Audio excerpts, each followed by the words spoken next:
अगर मैं आपसे कहूं कि भारत पर राज करने वाली ताकत शुरुआत में सिर्फ एक व्यापारिक कंपनी थी, एक ऐसी कंपनी जो मसाले खरीदने आई थी, लेकिन कुछ ही सालों में उसने करोड़ों लोगों की किस्मत लिखनी शुरू कर दी।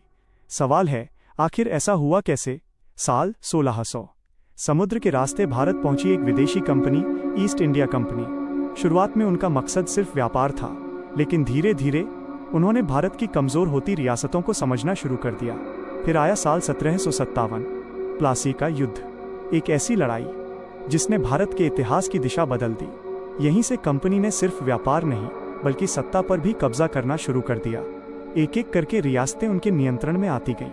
जहां विरोध हुआ वहां सेना भेजी गई, जहां मौका मिला वहां चालें चली गईं, और देखते ही देखते भारत का बड़ा हिस्सा विदेशी शासन के अधीन आ गया। लेकिन कहानी यहीं खत्म नहीं होती। साल 1857, भारत में भड़क उठी एक ऐसी चिंगारी जिसने अंग्रेजों की नींद उड़ा दी। इसे आज भारत का पहला स्वतंत्रता संग्राम कहा जाता है। हालांकि यह विद्रोह दबा दिया गया, लेकिन इसने एक बड़ा संदेश दे दिया था। भारत अब हमेशा के लिए गुलाम नहीं रहने वाला था। और फिर लगभग 90 साल बाद 15 अगस्त 1947 वो दिन आया जब सदियों की गुलामी की जंजीरें टूट गईं। लेकिन सवाल आज भी बाकी है, क्या ब्रिटिश राज सिर्फ एक शासन था या इतिहास की सबसे बड़ी राजनीतिक चाल?